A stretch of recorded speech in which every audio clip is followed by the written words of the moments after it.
Let's bring her out. Miss Lily Tomlin.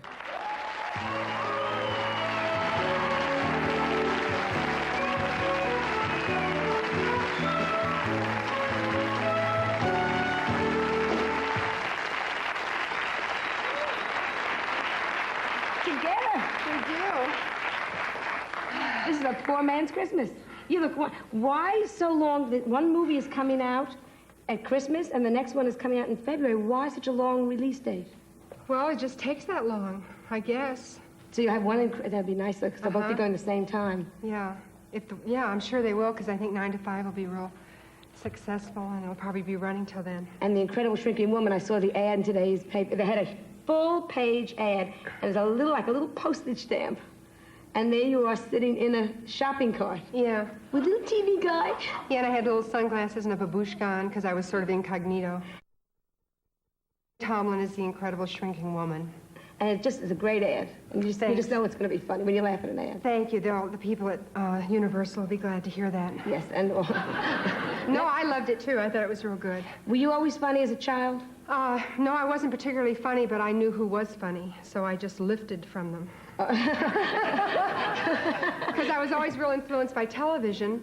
I like Beatrice Lilly. I'd seen her, and I didn't know who she was, but I thought she was real fabulous. And Imogene Coca, and a woman named Jean Carroll. Sure, the same as mine. That's very good. Was that what influenced you? Yes. She was like the first woman stand-up. On Ed Sullivan show. On Ed Sullivan, and she did husband jokes. Yeah, husband jokes and children growing up dirty sneaker jokes. Yeah, did she? Well, I remember the husband jokes. I don't know why, because at 9 or 10 years old, I would come out and do husband jokes.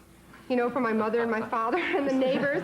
And my favorite joke was, I'll never forget the first time I saw my husband standing on a hill, his hair blowing in the breeze, and he too proud to run after it.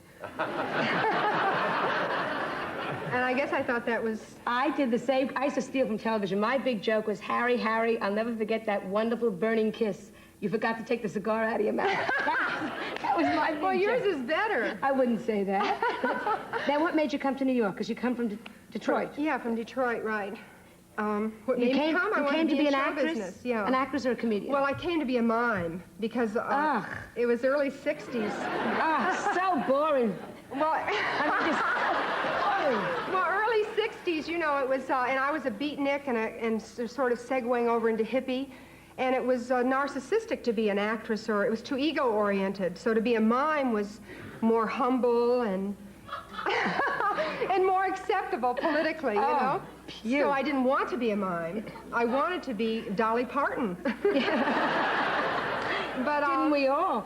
But it's just... But so I pretended I was going to be a mime, but I quickly segued out of it. And then what did you do while you were getting started? Because we talked once about all the different jobs. I interviewed you for a book I'm writing, if you remember that. Well, you didn't tell me. Yeah, well, I just was talking to you. You didn't notice my pocketbook was whirling? And you were talking about the time you were at Howard Johnson's? Oh, sure, I had lots of waitress jobs. And when I got my job at Howard Johnson's, I was especially thrilled because, I mean, I'd worked at a lot of, like, bun and burgers and things like that. And it just wasn't the same as working for Howard Johnson's, you know, which has tradition and has uniformity and standardized portions. So when I got this job at Howard Johnson's, it was at 49th and Broadway, which is like the great Howard Johnson's, you know. And a lot of the other waitresses were actresses, too. But they didn't want to wear the uniforms because they were real unattractive. This is an old story, but I'm going to tell it anyway. Not to me, it's a go. So the uniforms were like very long and had big puffy sleeves, and they had no shape. So everybody else would come real early in the morning and hem theirs up real short, like mini skirts, and they'd wear sneakers so their legs looked good. But I would always stay regulation, and I'd wear this big uniform real long with great big duty shoes, you know. And a big hanky and a little cap with a hairnet. And because I just enjoyed playing the role of being a Howard Johnson's waitress. And I knew that in the other stores they had Howard Johnson's waitresses of the week, but they didn't have them at our place. So I felt I deserved to be. So we had a microphone where you could call to the basement, you know, for supplies. So when it would get real crowded, because I wanted a really full house, I would duck down behind the counter and I would say, "Attention, diners. Attention, diners. Your Howard Johnson's waitress of the week, Miss Lily Tomlin, is about to make an appearance on the floor. Let's all give her a big hand." And then I would walk out, and, and people would ask me, and I would point out that the other women had, mini skirts and with black thread showing. Where else did you work? Oh, and then another time I had a great job, a breakfast lunch job at the Governor Clinton coffee shop.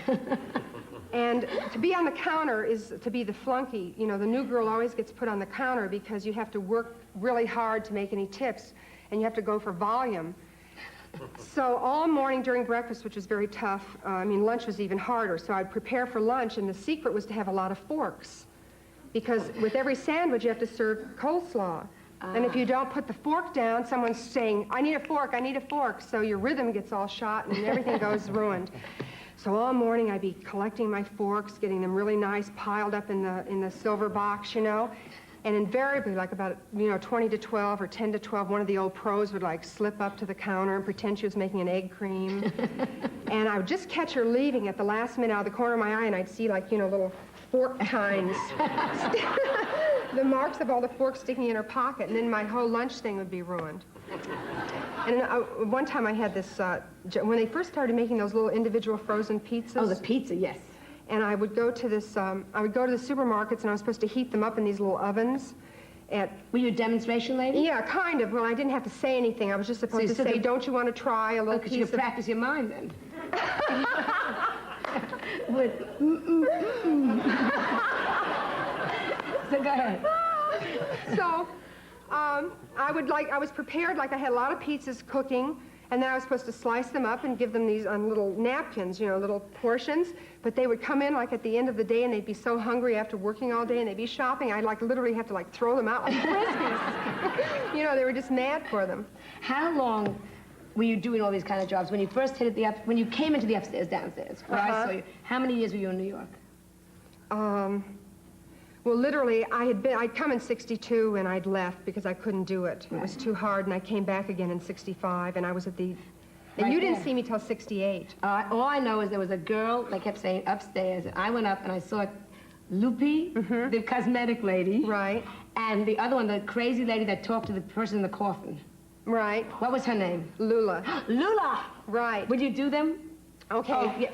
Wait. I'll do them real fast. We have to go for a break? Commercial? All right, they will come back. All right. We'll be returning in a second, so hurry up with the commercial.